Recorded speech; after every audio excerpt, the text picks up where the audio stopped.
saudara, sahabat, rekan-rekan tuser, tukang servis atau adik-adik yang hobi elektronika, di sini sudah ada televisi LCD ya, ukurannya 19 inch, merek Toshiba, nomor serinya ini Toshiba, penampakan belakangnya seperti itu, nomor serinya 19HP15E Toshiba 19 inch, penampakan jarawannya seperti ini dari tampak belakang.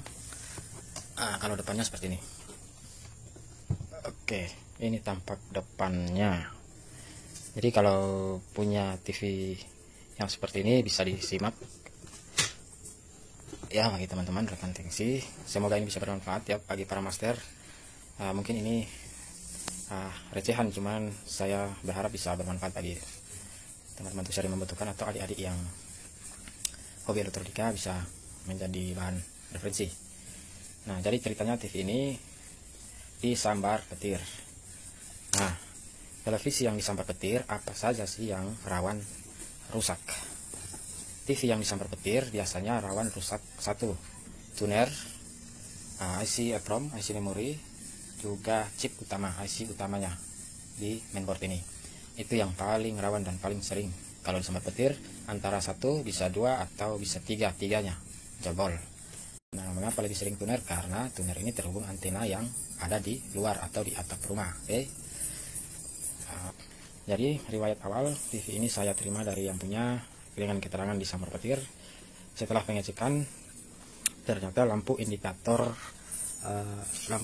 TV-nya masih nyala, hanya menyalanya standby, hanya menyala merah seperti ini. Kalau ini sudah hidup ya, sudah saya perbaiki, tapi tidak divideokan. Saya hanya ini menunjukkan, membagi saja ciri-cirinya itu. Nah, ini awalnya seperti ini, hanya lampu merah. Ini membuat saya yakin bahwa power supply-nya masih bagus. Mengapa? Karena masih ada tegangan 5 volt standby. Tegangan 5 volt standby dari power supply inilah yang menyebabkan lampu LED indikatornya nyala. Nah, ini salah satu cara kita menganalisa power supply. Jadi lampu LED indikator nyala itu berarti power supply kemungkinan masih bagus. Selanjutnya pengecekan kita terlebih dahulu pada power supply-nya. Seperti biasa, power supply setiap televisi itu selalu ada, khusus untuk LCD LED itu tegangan standby-nya harus hadir di sini. Untuk Toshiba ini dia 5 volt, umumnya sama ya, 15 volt, kemudian 15 volt. Jadi setelah saya ukur, yang keluar 15 volt ada dan 5 volt juga ada. Yang tidak ada hanya power on TV pin berapa itu, pin 7 ya, pin 7 power on TV, yang itu adalah tegangan perintah dari feedback dari mainboard ya, dari mainboard ini. Jadi saat kita tekan on di sini TV-nya, nanti tegangan keluar dari mainboard untuk menyuplai tegangan power on TV ini, sehingga power supply ini bisa hidup. Kemudian juga tegangan yang tidak ada adalah BL on, juga sama, itu tegangan yang diberikan dari mainboard menuju power supply untuk menghidupkan driver backlight. Nah, jadi driver backlight ini bisa fungsi kalau ada tegangan BL on. BL itu backlight on. Kemudian ada juga tegangan DC detektor. Ini adalah power factor atau detektor DC. Jika ada tegangan DC yang tidak normal, maka power supply ini akan proteknya mendapat perintah juga dari mainboard. Nah, sampai di sini sudah bisa sedikit memahami ya. Jadi saya lanjut lagi. Setelah saya matikan dulu, lupa saya cabut dulu biar aman. Lanjut saya coba jelaskan ya bagi adik-adik semuanya. Pengecekan power supply untuk televisi LED sudah saya sebutkan tadi. Kita cek tegangan standby-nya. Nah, memang ada kasus-kasus tertentu yang tegangan standby-nya ada, tetapi lampu LED indikatornya yang di sini itu tidak nyala. Bisa juga ada kasus tertentu seperti itu. Tapi umumnya tegangan LED itu bisa ketahui dari tegangan lampu LED-nya. Tapi tetap wajib harus diukur. Jadi tegangan standby kita ukur, dan tegangan 5 volt, 15 volt itu harus ada. Nah, seperti itu. Kemudian pengukuran lanjutan, sebelum kita menekan tombol on itu, kita ukur dulu di inverter, rangkaian inverter backlight. Rangkaian inverter backlight ditandai dengan lilitan seperti ini, elko besar untuk supply backlight dan lilitan. Setelah lilitan itu ada dioda. Nah, di bawah papan PCB ini ada juga MOSFET untuk menaikkan, memboost up tegangan sesuai kebutuhan tegangan dari lampu backlight yang ada di samping ini, di samping ya. Kalau TV LED kecil ini dia lampunya di samping ini saja. Oke. Nah, cara ukurnya untuk inverter backlight kita cukup ukur pada pangkal dan ujung dari ini dioda komponen akhir dari rangkaian driver inverter backlightnya itu adalah dioda ini. Jadi kita ukur pada dioda ini di pangkal sama ujung yang di sini. Jika tegangannya sama, berarti backlight belum bekerja, drivernya, itu artinya power supply belum hidup. Power supply belum hidup berarti kita urunut ke belum mendapat perintah dari mainboard. Oke. Sekarang untuk memastikan power supply-nya sudah saya sebutkan tadi bahwa dari tegangan 5 volt standby, kemudian lampu backlightnya. Ada kasus ya, memang bukan ada lagi tapi sering kasus juga televisi LED itu jika lampu backlightnya mati, putus salah satu di dalam, itu bisa menyebabkan protek pada power supply. Protek ini terbaca oleh DC detect pada pin ini, yaitu terhubung ke mainboard. Jadi televisi bisa mati, bisa standby, bisa disebabkan karena hanya lampu yang tidak hidup atau power drivernya tidak bekerja. Oke. Jadi jika lampunya mati, power supply protect. Mengapa diprotek? Memang sistemnya seperti itu, dari terbaca pada sistem pada mainboard. Itu sudah otomatis pabrikan. Oke.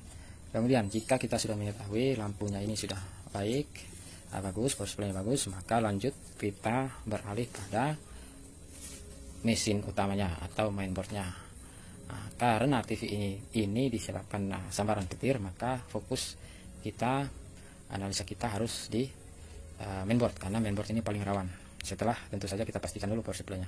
Setelah itu kalau sudah pasti power supply-nya bagus, kita pengecekan TV dihidupkan, kita pengecekan pada tegangan-tegangan di mainboard, tegangan-tegangan yang umum yang wajib itu kita bisa langsung mengukur pada selalu buat tarian itu selalu lihat pada induktor. Jadi TV dihidupkan kita ukur pada induktor, ada tegangan tidak. Biasanya pada TV LCD atau LED itu tegangannya berkisar 5, 1,3.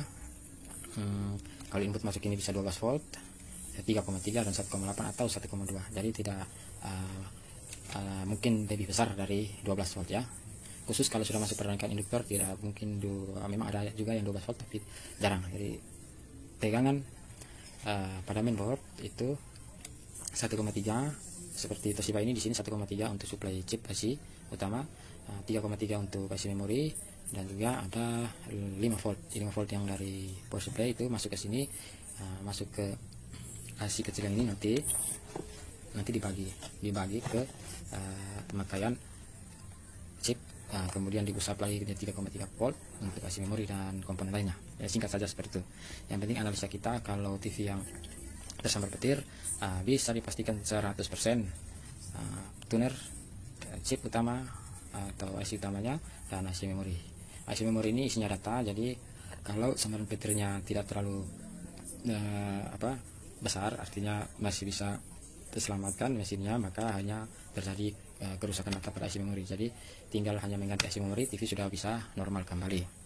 Nah, setelah pengecekan di sini tegangan pada power supply ini, misal bukan power supply, mainboard, misal tegangan 1,3 ada, 5 volt ada, 3,3 pada IC memori ada, ini akan menandakan bahwa mainboard masih bisa berfungsi, tergantung nanti kita memberikan perintah di sini. Jika kita menekan tombol, jika tegangan ini ada, saya ulangi, jika tegangan pada IC memori ada 3,3 volt, kemudian 1,3 ada, 5 volt ada, 1,2 dan 1,8 ada, kemudian kita menekan tombol on dan tidak merespon, artinya tombol ini kita tekan untuk hidupkan televisi ini tidak merespon, atau lampu LED-nya juga tidak merespon berubah warna sebagai tanda hidup, itu berarti kita bisa terdahulu dengan cara mudah, cara yang paling gampang dahulu, yaitu kita melakukan flashing IC memori.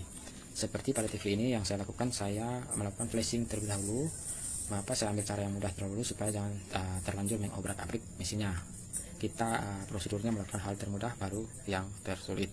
Setelah melakukan flashing dengan firmware yang baru, ternyata TV ini sudah bisa diperintah on, artinya sudah bisa hidup normal kembali. Nah, contohnya seperti ini, saya hidupkan. Nah, ini seperti lampu masih merah, saya perintah on dulu dari tombolnya. Ya, nah, TV bisa hidup kembali. Dan memang pada kasus-kasus seperti ini yang disambar petir, paling sering itu memang sulit untuk diperbaiki ya, karena sambaran petir itu. Tapi ini masih beruntung, TV-nya masih bisa selamat. Tetapi ya, sekarang setelah melakukan flashing, TV bisa hidup normal kembali. Kendala berikutnya yang saya alami yaitu ketika dipasangi antena tidak mendapat siaran. Nah, ini ciri kedua bahwa tunernya pasti rusak. karena tidak bisa menangkap siaran.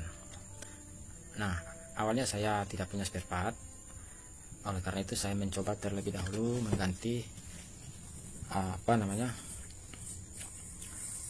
keramik. Ini namanya keramik, bahasa teknis ya, kita sebutnya keramik. Ini fungsi untuk frekuensi, adanya di dalam casing tuner. Ini dibuka dari sini, adanya di dalam, ini diganti. Setelah saya mengganti, ternyata bisa menangkap siaran, tetapi tidak menyimpan siaran.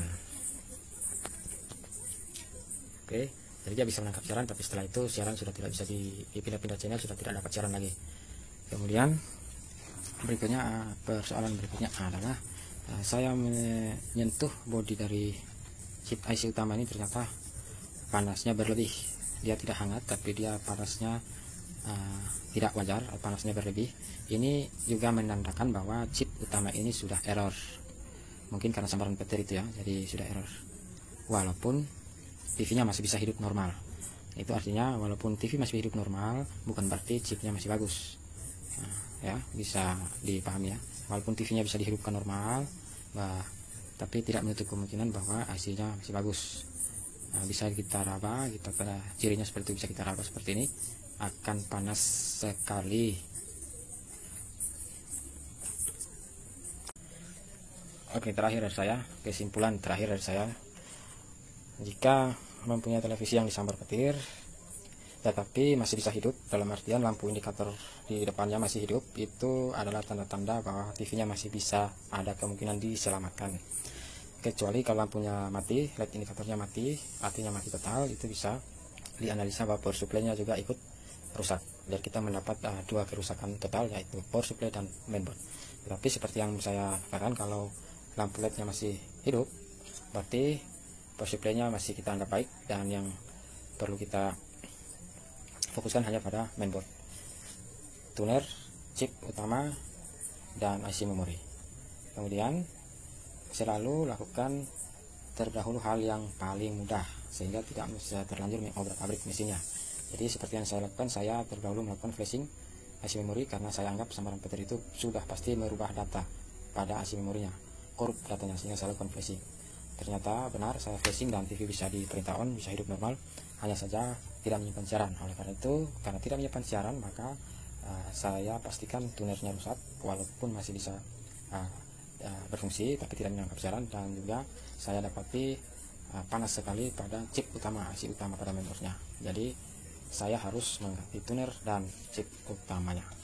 Sekian dulu dari saya buat teman-teman, sahabat, dan saudara, rekan-rekan tuser. Mungkin saja bisa bermanfaat bagi adik-adik yang sedang belajar. Sekian dari saya, terima kasih telah menonton. Sampai jumpa lagi di lain waktu dan kesempatan. I never made it, but I know